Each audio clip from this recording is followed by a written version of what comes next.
대한민국사 제2강 시작할까 합니다.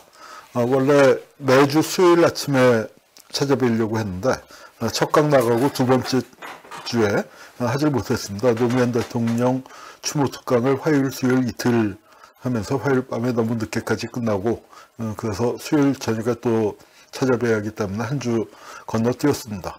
근데 다음 주 수요일에 또 제가 아침에 일이 있어서 오늘은 녹화로 이렇게 인사를 드리게 됐습니다.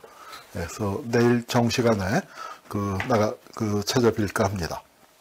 그래서 이번 주제는 왕정은 왜 왕따 당했나 해서 하는 것인데, 아마 임시정부 100주년을 이렇게 보내도 되는가 그 얘기를 할 때 조금 약간 겹치는 부분이 있습니다. 다음 시간에 3강에 있는 거는 아마 그거하고 정말 많이 겹치기 때문에 3강은 건너뛰고 바로 태극기도 이제 들어가는 게 좋지 않을까 생각하고 있고요.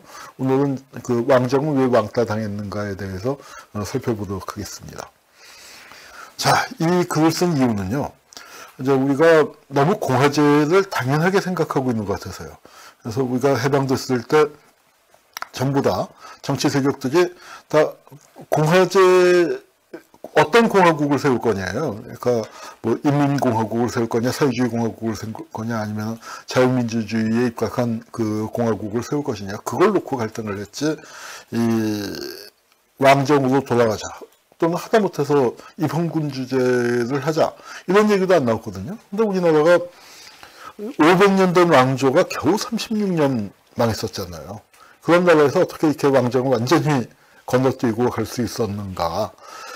사람들이 그거 질문을 잘 안 해요. 그런데 사실은 저는 중요한 문제라고 생각합니다. 지금 우리 사회에 아직도 번져 있는 의식들, 뭐 박근혜가 가면 아직도 공주님 마마는 감옥에 갔는데도 불구하고 그런 의식들이 아직도 남아있잖아요. 그런 봉건적인 잔재 같은 것들이 사실은 우리 사회 내부에 진하게 남아있거든요. 그래서 그 문제를 좀 한번 다뤄볼까 하는 겁니다. 자, 이런 드라마들 보셨나요? 궁. 이거 나온 지도 거의 한 7, 8년 된 것 같네요. 2000년대 초반. 궁이 나왔고, 그 다음에 마이 프린세스가 나왔고, 그리고 더킹 투아츠가 나왔고, 그리고 작년에 또 황후의 품격까지.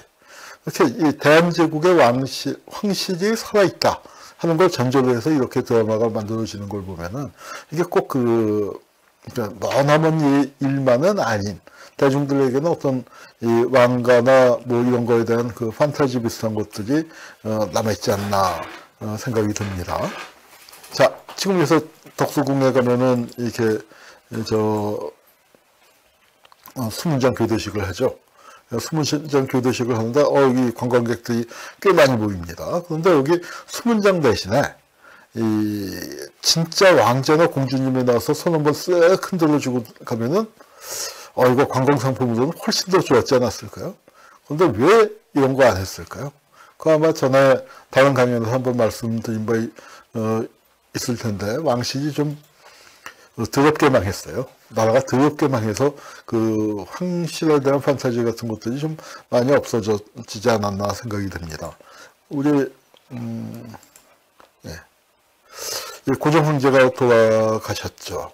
이게 고종 황제 돌아가시기 전날이고, 그러니까 뭐 우리가 증거가 확실하게 있지는 않지만 그 당시에 대중들이 다 믿은 게 이자 요 사람입니다. 한상학이라고 하는 이완용이 조카예요. 이완용이 조카인데 이자가 고종 황제께 독이 든 식혜를 먹였다. 이제 그런 설이 돌았습니다. 그러니까 당시에 황실 주변에서는 다 그렇게 믿었어요. 근데 뭐 부검을 한 게 아니니까 우리가 정확한 건 알 수 없지만요. 그래서 고종 황제에 대해서는 여러 가지 이제 평가가 달릴 수 있습니다만, 어쨌거나 고종 황제 돌아가시니까 이제 대단히 슬픈 거죠. 이 장례를 치르면서 이 장례가 3.1운동으로 이어졌다는 건 뭐 아마 여러분들이 다 아실 겁니다. 근데 진짜로 고종 황제 돌아가시고 나니까 바로 인정사정 볼 것 없이 바로 공화제가 됐습니다. 그런데 또 한 가지 우리가 생각해야 할 거는 고종 황제 살아계실 때는 어땠냐. 공화제 논의가 거의 없었어요. 그만큼 아무리 무능하고 저는 무책임하기까지 했다고 생각을 합니다만, 그 무능한 군주였다 하더라도 그 군주의 존재 자체를 쉽게 뛰어넘을 수 없었던 겁니다. 그런데 고종 황제 돌아가시고 나니까 뒤를 걸어보지 않고 엘리트들이 아마 마음의 준비를 다 하고 있었겠죠. 마음의 준비를 다 하고 있었고, 이렇게 해서 이제 이게 요 가운데 있는 그 사람이 바로 이승만 대통령이에요. 이승만 대통령이고, 이동희 선생, 안창호 선생, 그리고 여기가 박은식 선생, 역사학자 박은식 선생님, 신규식 선생님, 그리고 이시영 선생님, 저기 이동영 선생님, 또 손정도 목사님 등등입니다만, 이게 여기 보면은 그 이승만 대통령 이승만이 그 상해에 왔다 해서 환영식을 갖는 거죠. 이승만 대통령이 안 와갖고 대통령에 선출됐는데 미국에 있으면서 안 와서 분란이었는데, 오고 난 다음에 왔더니 더 심한 분란이 일어났어. 왔더니 더 큰 분란이 일어났습니다. 이건 뭐 나중에 임시정부 얘기를 좀 자세히 할 기회가 있을 때 그때 하도록 하고요. 자, 이렇게 나라가 망했습니다. 그 일장기를 이게 아마 근정전이 아니고 인화전인가요? 그 덕수궁 인정전인 것 같네요. 네. 그리고 이게 바로 그 강제 병합조약. 근데 이 병합조약을 어디서 찍었는지를 사람들이 잘 몰라요. 을사늑약은 이 덕수궁, 지금은 덕수궁 바깥이지만 옛날에는 덕수궁 안쪽이었죠. 그 중명전에서 찍었다는 걸 웬만한 분들이 다 아시지만, 이거는 어디서 찍었냐? 통감 관저. 남산입니다. 남산에 있는 통감 관저. 이게 통감이 사는 집이에요. 통감부도 아니고. 여기 2층에 요 2층, 여기 2층에 딸린 부속 응접실에서 찍었다는 겁니다. 그래서 조선이 도장 찍어 넘어간다라는 얘기는 어디서 전화했을 겁니다. 뭐 물건 사듯이, 회사 합병하듯이 그렇게 도장 찍어 망한 나라예요. 그 나라가 망해갈 때 황실에서 어떤 좀 적극적인 저항을 했다든가 그랬었으면은 얘기가 전 분명히 달라졌을 거라고 믿는데, 그런 것 없이 망하다 보니까 그렇습니다. 우리나라의 입헌군주제에 대한 논의는 옛날 그 한성순보, 우리나라 최초의 신문으로 알려져 있죠. 한문신문인데, 한성순보나 독립협회가 만들어진 다음에 독립협회 회보 또는 독립신문 같은 데서 간간이 있었습니다. 의회 개설운동에 대한 얘기도 있었는데, 이게 지금 우리가 생각하는 의회하고는 또 다릅니다. 독립협회가 그 당시에 선진적인 지식인들이 모였었는데, 지금 같은 민주주의가 아니고 무식한 대중들한테 주권을 주면 안 된다. 그런 엘리트 의식이 또 강했었습니다. 강해서 지금 같은 의회, 그러니까 대의 정치, 그거하고는 좀 맥이 달랐는데, 아무래도 그래도 그 의회라는 새로운 방식의 정치 체제가 이제 선을 보이긴 시작을 했고요. 의회에 대해서는 제일 많이 알려지게 된 게 양계초, 양치차오죠. 근데 사실은 굉장히 뭐랄까, 좀 한족 중심주의. 그래서 조선에 대해서는 상당한 편견을 갖고 있었던 사람인데, 그래도 이 사람이 쓴 은빙실 문집이라는 책을, 이렇게 한말에 최고의 베스트셀러였죠. 그래서 이제 이 사람의 영향을 받아서 이 양치차오를 통해서 입헌군주제나 뭐 공화제에 대한 얘기도 이제 좀 소개가 되고 그렇습니다. 그래서 우리 애국개몽운동이라고 부르죠. 그렇다가 요새는 뭐 애국을 빼기도 합니다. 왜냐면은 친일적인 요소들이 좀 상당히 눈에 띄기 때문에 뭐 조금 이제 학자들 간의 평가가 좀 갈리고 있습니다만, 이 이중 열사가 이 주도했었던 헌정 연구에 무슨 헌정이겠습니까? 이게 입헌군주제를 연구하는 거죠. 그러니까 이 이준열서는 돌아오지 않는 밀사의 한 분이잖아요. 이상설 선생이나 이준열서나, 이준열서는 이제 바로 그때 돌아오셨고, 이상설 선생 같은 분은 어떤 새로운 진보적인 거를 여는데 굉장히 중요한 역할을 하신 분이지만,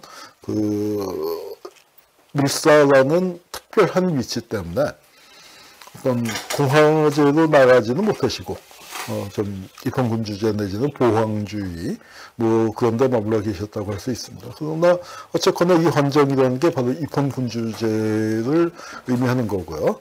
대한협회나 대한자강회 같은 데서들도 이제 뭐 입헌군주제에 대해서 많이 논의를 일을 했죠. 좀 궁금해했는데 이폰 군주제에 대해서 관심을 갖게 된 이유는 또 뭐냐? 이게 부국강병하고 관련이 된 부분이 있어요. 자, 이게 러일 전쟁을 풍자한 건데 러시아는 이런 거인이고 일본은 조그맣잖아요. 러시아가 들어서 그냥 일본을 패대기 칠 것 같은 그런 분위기였는데 누가 이겼습니까? 일본이 이겼단 말이에요.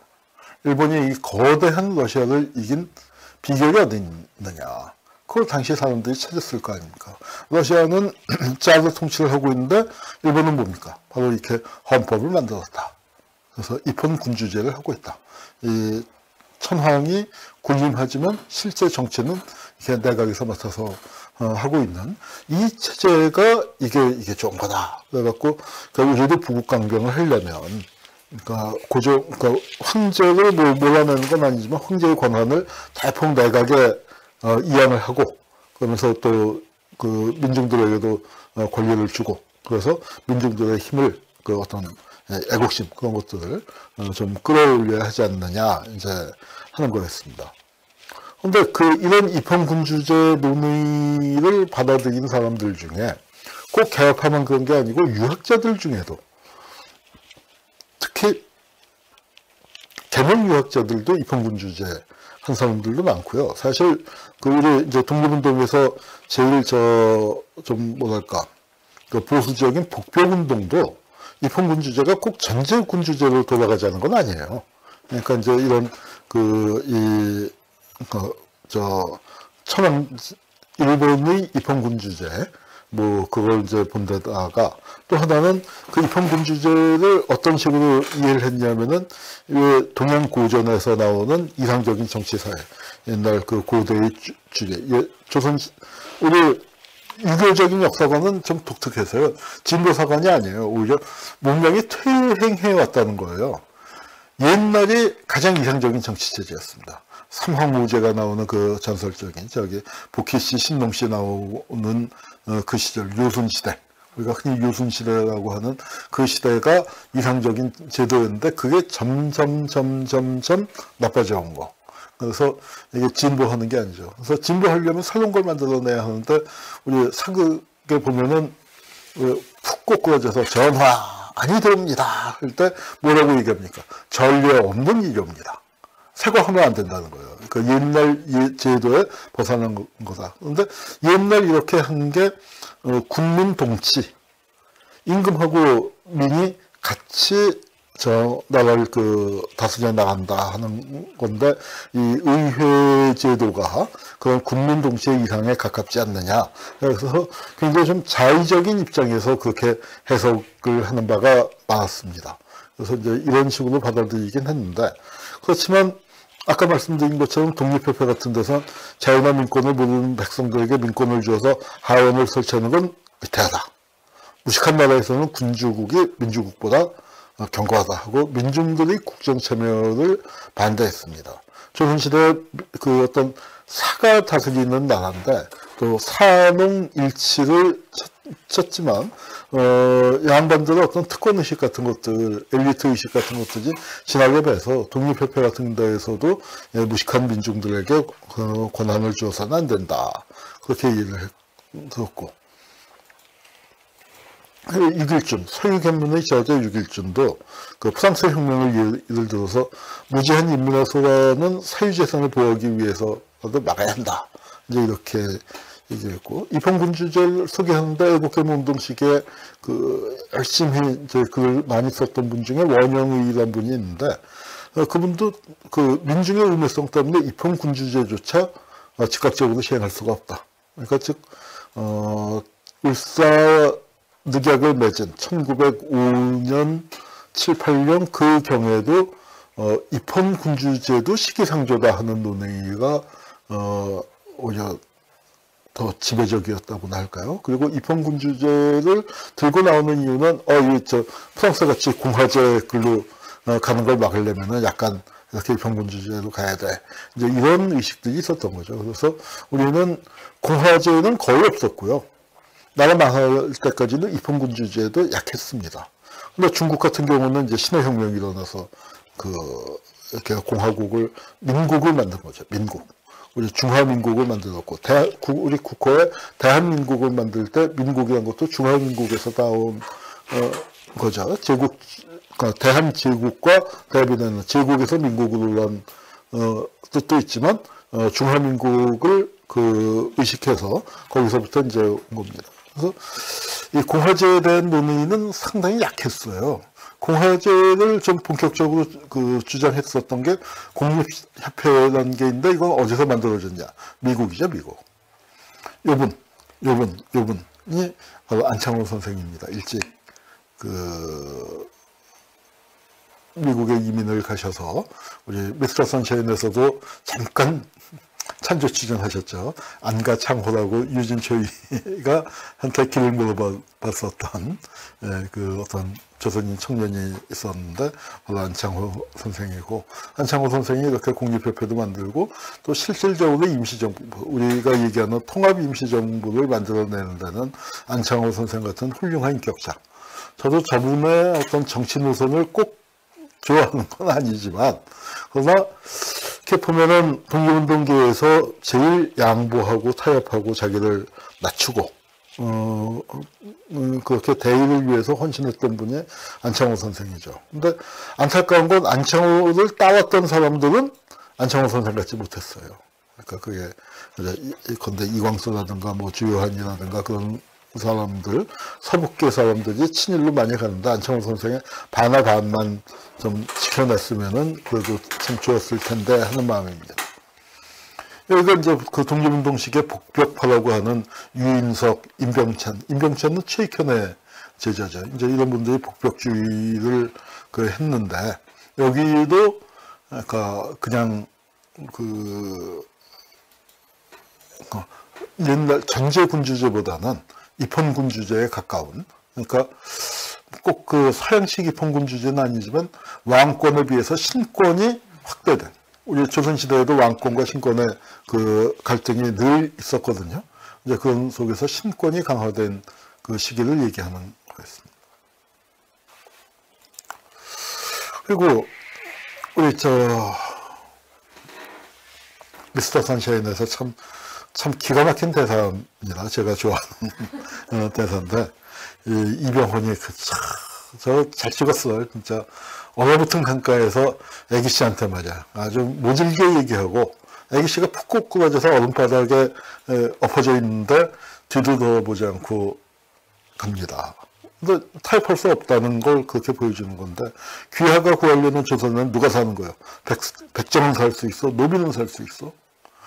우리 의병장 중에 신돌석 의병장 같은 경우도 평민 출신이 말이야 까분다고, 그러니까 그랬던 거 아니에요. 우리 안규홍 의병장 머슴사기 하던 분이 의병을 일으킨 거고. 근데 이제 정말 우리 의병에서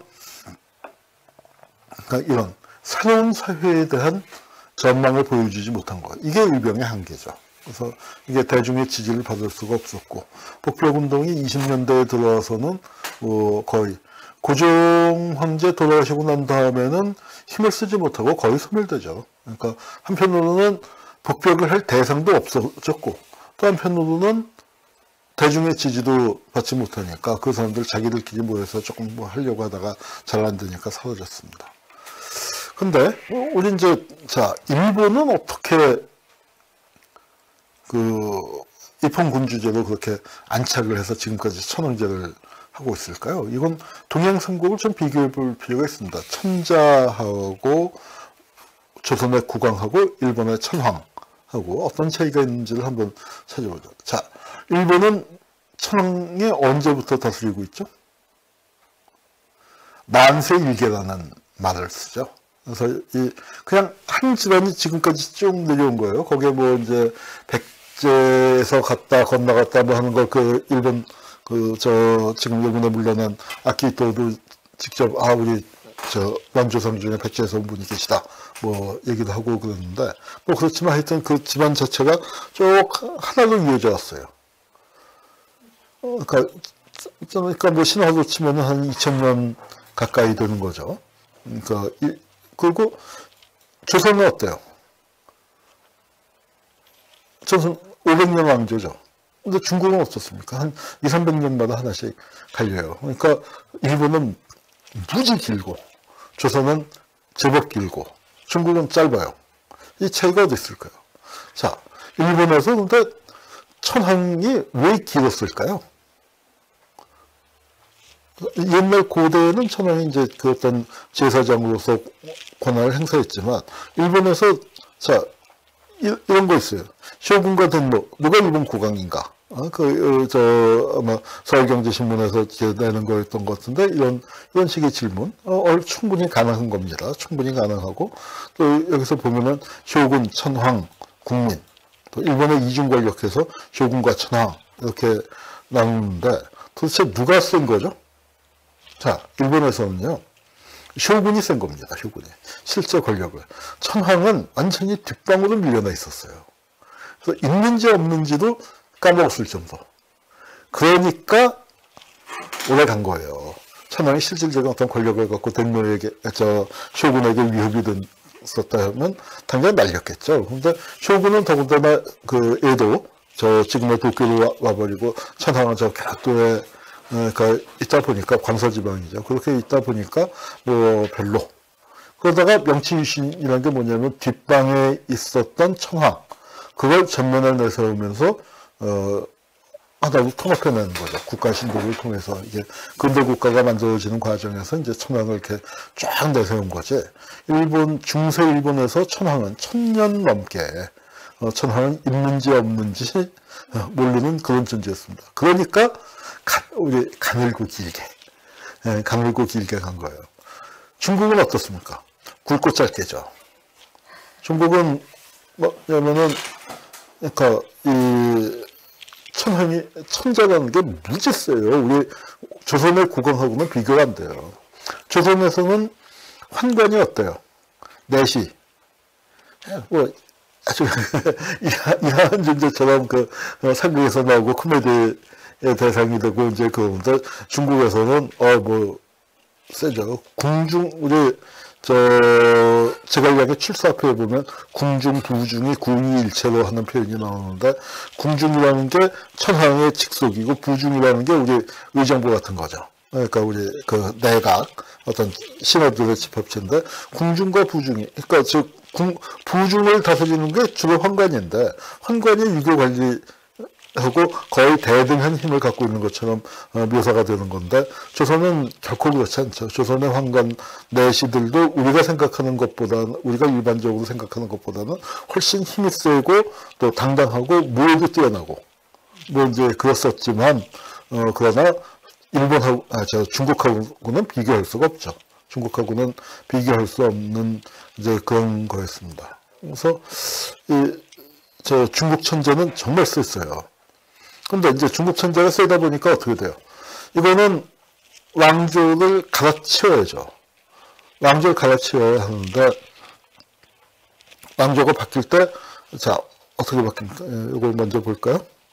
여기 이제, 보면은, 왕조표예요. 이렇게 색깔이 좀 더 다채로우면 좋았을 텐데, 이거 한국이고 이게 중국인데, 한국은 한 분 섰다 하면 500년이죠. 네? 500년이고, 신라는 어때요? 1000년 갔어요. 1000년. 1000년 왕국이에요. 근데 중국은 어때요? 이게 뭐, 계속 바뀌죠? 계속 바뀐단 말이에요. 그러니까, 길어야 2, 300년. 그리고 바뀔 때 어떻게 바뀌어요? 확 바뀌어요. 확 바뀌어서, 이 만리장성이 한 2, 300년마다, 뚫리고. 근데, 그래서 중국의 왕조 교체 주기는 2, 300년이었는데, 우리 국왕은 500년. 천황이 다스린, 천황가는 맥이 끊이지를 않았는데, 요거는 어떻게 하냐면, 보면은, 왕권의 크기를 곱하면은 되게 거의 비슷한 겁니다. 그러니까 이 왕권이 약한데, 거의 힘을 발휘하지 못했던 일본은 가늘고 길게 갖고, 좀 웬만큼 발휘했었던, 조선은 중간을 갖고, 아주 천재권이 강력했었던 중국은 대신 왕조의 수명이 짧은 거죠. 마이크에 수염 소리가 계속 들어간다는 지적을 받고 마이크 위치를 바꿔 달았습니다. 이거 유튜브를 하려면 수염 주머니를 달든지 수염을 깎든지 그래야 할지 모르겠습니다. 예. 그래서 이 왕권의 크기, 그게 다른 거예요. 조선 국왕은, 이건 또 이제 이건 다른 차원에서 좀 설명을 해야 할 부분이 있는데, 중국의 어떤 중화 질서에 포섭되어 있느냐, 안 되어 있느냐도 또 있습니다. 중국 황제는 그 중화 질서의 핵심이었고, 조선 국왕은 약간 경계에 있었다면, 일본은 거기서 한 발을 빼고 있었던 거거든요. 이제 그렇습니다. 그래서, 가령, 이제, 노론이 세력이 강해지면서 노론은 왕권을 찍어 누르려고 그러죠. 그래서 왕도 4대부의 가문 중에 하나다. 그런 식으로 해석을 하는 건 뭐예요? 왕도 좀 우리랑 비슷한 거 아니야? 근데 이거는 중세, 유럽으로 가면 이런 표현이 있죠. First among equals. 이퀄이라는 게 뭐예요? 똑같은 놈들. 똑같은 놈들인데 그 중에 첫 번째. 왕이, 좀 뭐랄까, 의전서열 1위. 근데 우리랑 같은 놈들이야. 이런 의식인데, 조선은 이거보다는 좀 훨씬 셌죠. 이거보다 훨씬 셌었던 거고요. 그래서 이제 그런 차이가 한중일 간에 있었습니다. 예, 다시 우리 원래 얘기로 돌아와서, 자, 우리 이제 고종 황제가 살아계실 때, 독립운동을 할 때 신한혁명당이라는 단체가 있었어요. 그러니까 이상설 선생을 중심으로.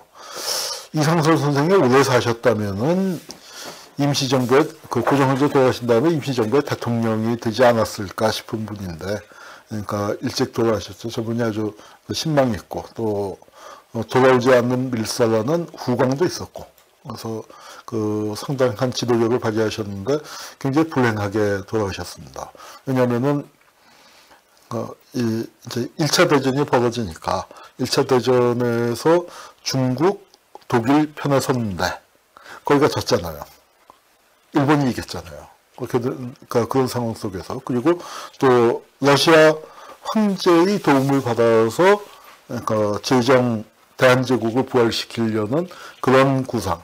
이게 설국 입헌군주제가 되더라도, 그러니까 황제권은 약해지겠지만, 어쨌거나 황제가 있는 체제를 구상했는데, 러시아에서 혁명이 나버리니까 기댈 데도 없어지고, 이제 그런 상황 속에서 돌아가셨는데, 이 신한혁명당도 그렇고, 이상설 선생도 그렇고, 이혜영 선생도 그렇고, 그 밑에가 이혜영 선생이죠.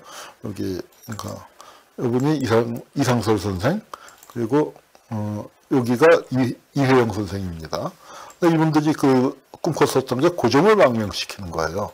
여기서 보면은 이제, 이런 분들, 신규식 선생도 신한혁명당 관계했었고, 박은식 선생, 또 유동열 선생, 이제 이런 분들인데, 이 고종을 망명시키는 걸 좀 추구했었죠. 그건 무슨 얘기입니까? 이분들도, 그러니까, 입헌군주제 정도였지, 그러니까 공화제를 처음부터 생각한 건 아니었고, 아마, 고종이 살아있는데 공화제 한다고 했었으면 대중들을 설득하기 어려웠을 거라고 판단을 하셨을 겁니다. 이분은 누구냐면 고종의 내부예요. 고종의 누님의 남편. 그러니까 이분이, 고종 황제를, 망명시키려고 이혜영 선생하고 사돈을 맺으셨거든요. 그래서 북경에다가 이게 아예 중국에서 이런 집에 중국식 복장을 하고 계신데, 그러니까 이분이 고종 황제를 망명시키려고 그랬었고, 아마 독립운동 진영에서는 그 기믹이 새 나가서 독살당했다.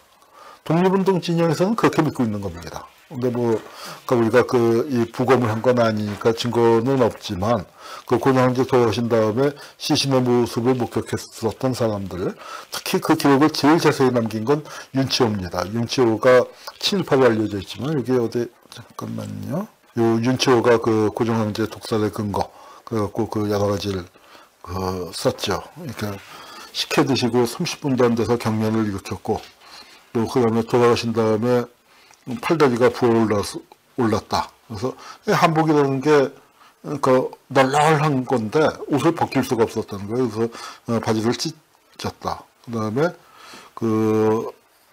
이제 약솜으로 이제 돌아가신 다음에 입안을 닦아드리는데 이가 다 빠지더라. 혀는 다 없어졌다. 이제 또 검은 줄이 목에서부터 그 북부까지 길게 놨다. 이게 독이 흘러간 자리라고 믿었었던 것 같아요. 그리고 고종 황제 돌아가신 직후에 그 모시던 가까운 궁녀 2명이 의문사를 했는데 이 사람들이 아마 식혜에다가 그 독을 넣은 게 아닌가. 뭐 이제 이런 얘기들이 그 당시에 파다하게 돌아서 일본의 매일신문에서 독살설 근거 없다라고 이제 또 크게 그 신문에다가 낼 지경이 됐었습니다. 그래서 근데 이제 우리와는 달리 중국은 이 신의 혁명을 통해서 공화제로 갔죠. 그렇지만 또 역사라는 게 이제 왔다 갔다 하니까 그 공화제에서 첫 번째 총통이었던 원세계, 우리나라에도 와서 못한 짓 많이 했죠. 그 원세계가 다시 황제가 되는 그런 일이 일어났고, 또 프랑스에서도 그렇죠. 왕의 목을 댕공댕공 쳤었는데, 지난 시간에 왕의 목을 치지 못했다 그랬는데, 왕의 목을 쳤어도 나폴레옹이 또 황제가 됐죠. 나폴레옹만 황제가 된 게 아니라 그 조카까지 또 나폴레옹 3세까지 황제가 됐고, 바로 이 사이, 나폴레옹이 황제가 됐다가 그걸 끌어내리고 다시 공화제를 하다가 그게 다시 엎어지는 그런 그 사이에 그러니까 레미제라블 같은 걸작이 나온 거죠. 걸작이 나온 거고, 예, 그렇습니다. 우리는 공화제의 단초가 이제 고종 황제가 살아계실 때, 대동단결선언이라고 유명한 선언이죠. 무호독립선언이라고도 그 부르는 건데, 여기 이 아닙니다. 무호독립선언하고 다른 건데, 이 대동단결선언에서 이런 얘기가 나옵니다.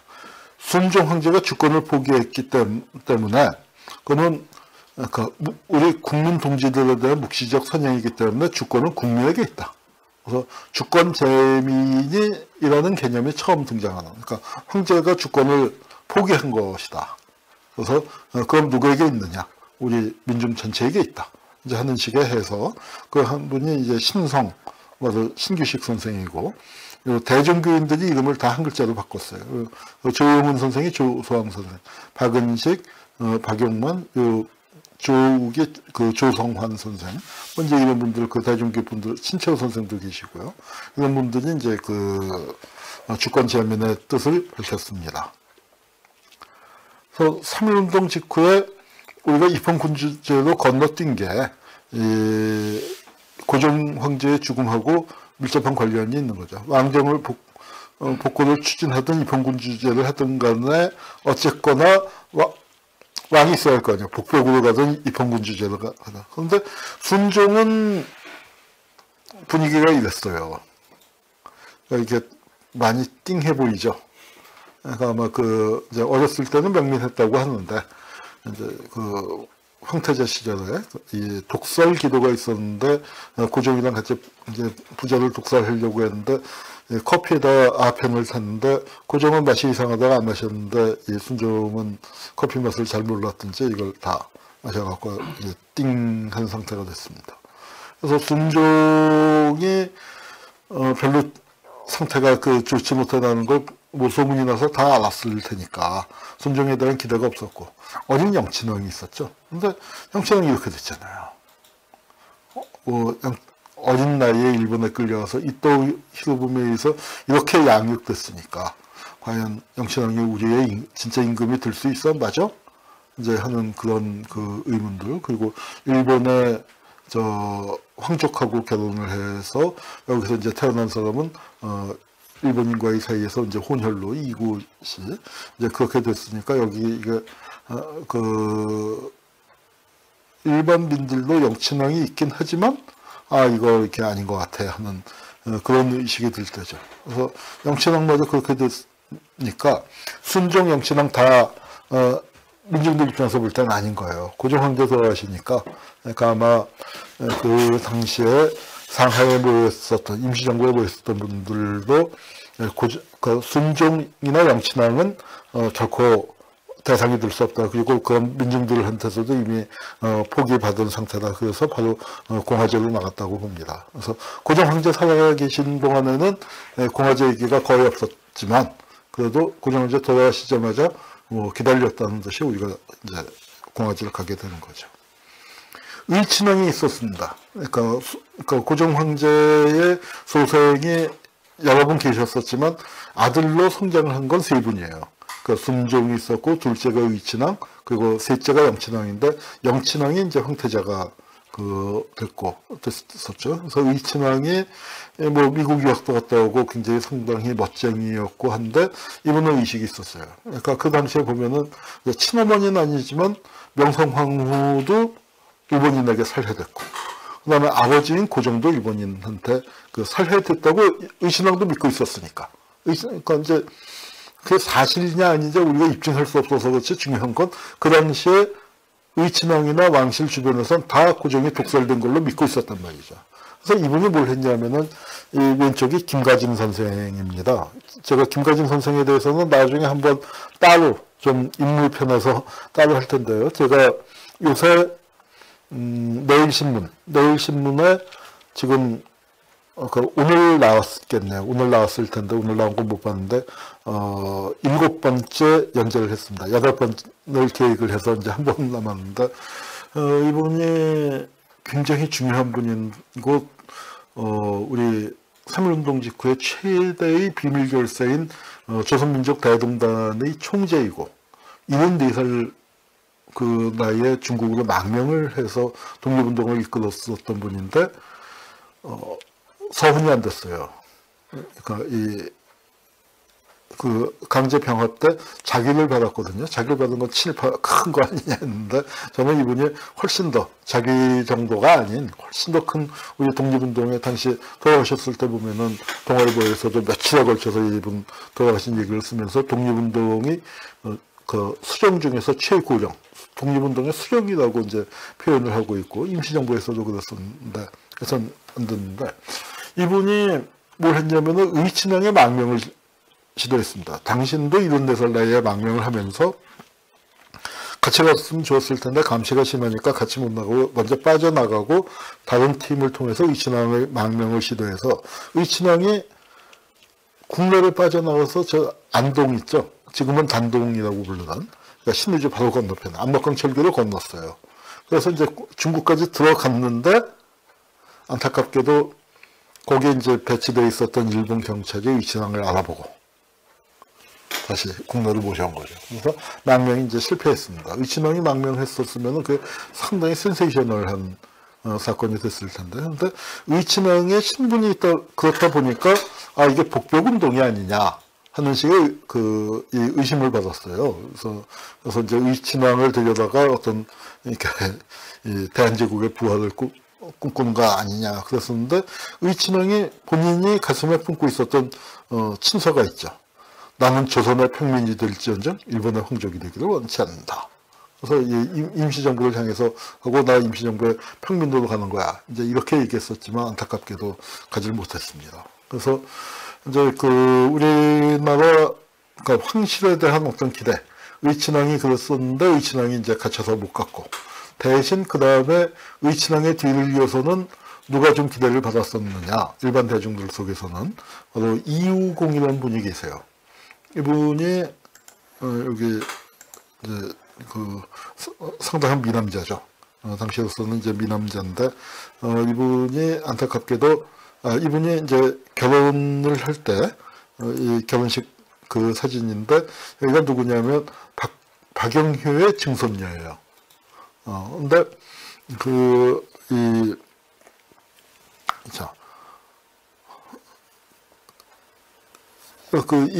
이우공이 의친왕의 둘째 아들이지만 족보가 어떻게 되냐면은 대원군의 맞손자가 된 거예요.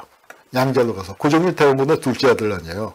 그러니까 고종의 큰 아들, 대원군의 큰 아들의 이제 큰 아들의 아들, 그러니까 대원군의 큰 손자의 양자로 들어갔습니다. 그래갖고 이제 이분이 아니지. 그 대원군의 큰 손자가 된 거죠. 대원군의 큰 아들, 고종의 형의 양자가 돼갖고,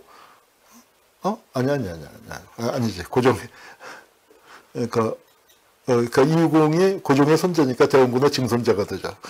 대원군의 그 손자인 이준용의 아들이 되는 거예요. 그래서 이제 거기에 가서 운현궁의 계승자입니다. 그래서 운영공이 계승제니까 이시왕실, 그 작은 왕실로 보면은 거기에 이제 적선이 드는데 그걸 일본인 황족하고 결혼을 시키려고 하니까 얼른 박영효 집하고 이제 결혼을 했는데 안타깝게도 여기 히로시마에서 원자폭탄 맞아서 거기서 이제 세상을 뜬 겁니다. 세상을 떠서. 그래서 여기 가면 히로시마 공원에 가면은 한국인 원폭 피해자 희생비가 있어요. 이게 참 남북 분단이 된 게 안타까운 게 나가사키에는 조선인이에요. 히로시마는 한국인이에요. 그래서 이것도 참 가슴 아픈 일인데, 근데 거기 이제 요 비석에 한국인 원폭 피해자가 있고 요 옆에 있는 게 260 전화를 따고 이제 써놓은 겁니다. 여기 옆에 작은 줄에. 그래서 이분이 이렇게 희생이 됐고, 자, 그래서 이제 이시왕실은 끝나버린 거죠. 그러니까 기대를 가질 사람이 아무도 안 남고, 영신왕이 일본에서 살고 있었지만 일본군 장군이 돼서 그렇게 살고 있었는데, 영신왕이 해방된 다음에 당연히 귀국을 원했는데 이승만이 귀국을 허락 안 했습니다.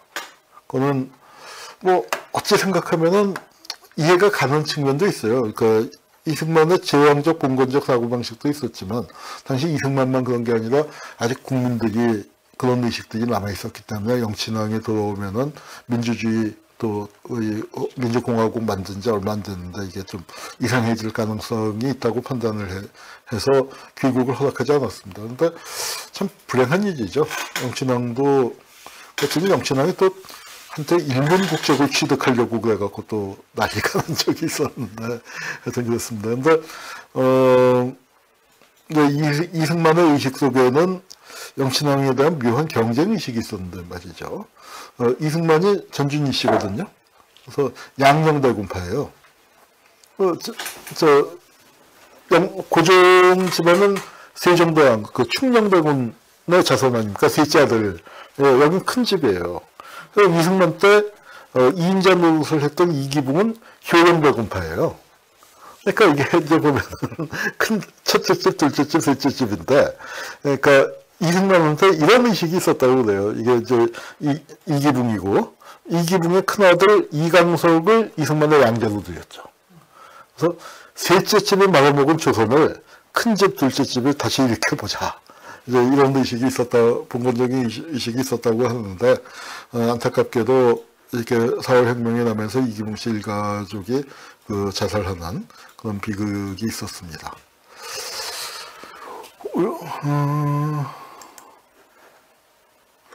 자, 이제 이렇게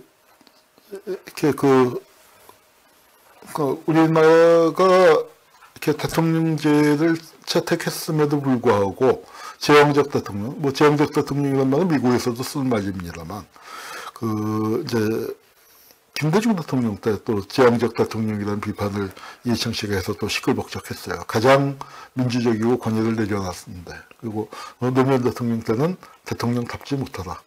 문재인 대통령 때니까 또 제왕적 대통령이라는 말이 다시 살아나고 있죠. 살아나고 있는데, 보면은 제왕적 대통령제 어떻게 극복해야 할까?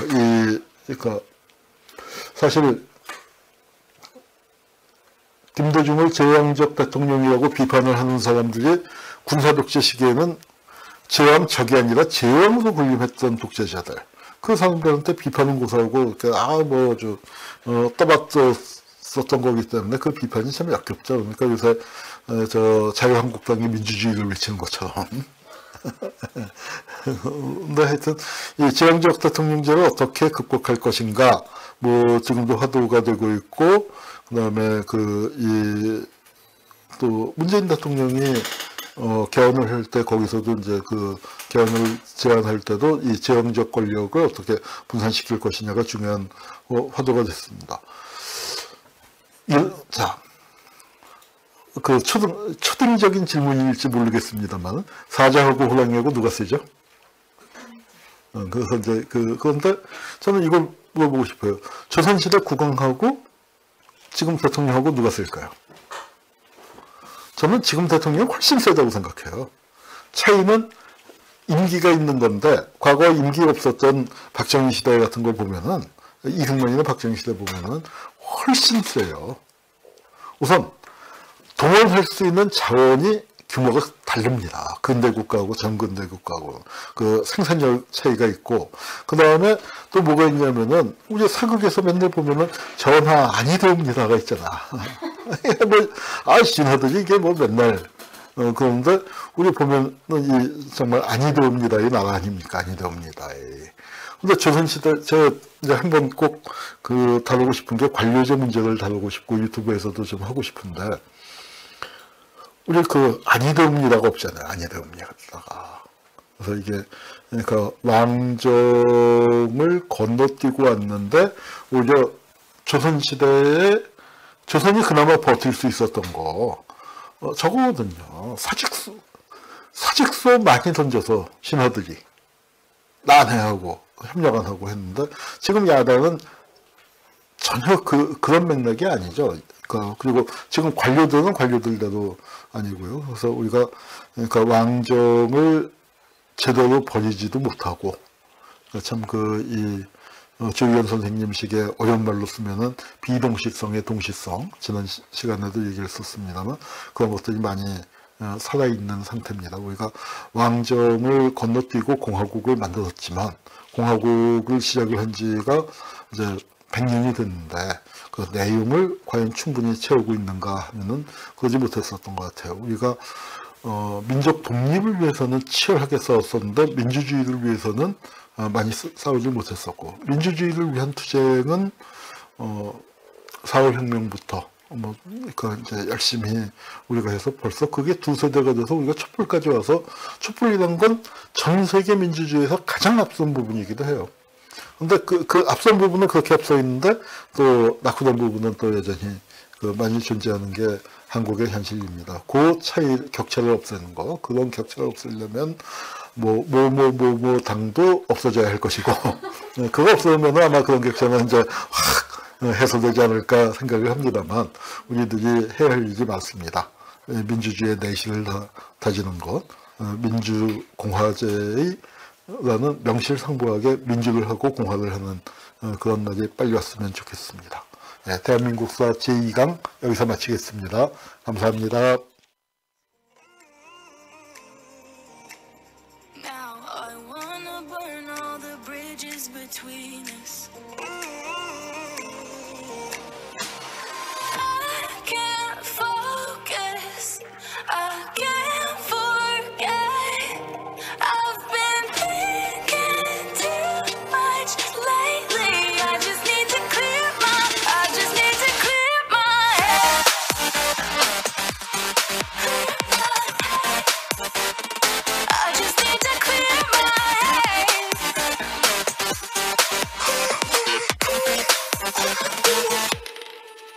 I've been stuck on your memory, but it's not like I need it.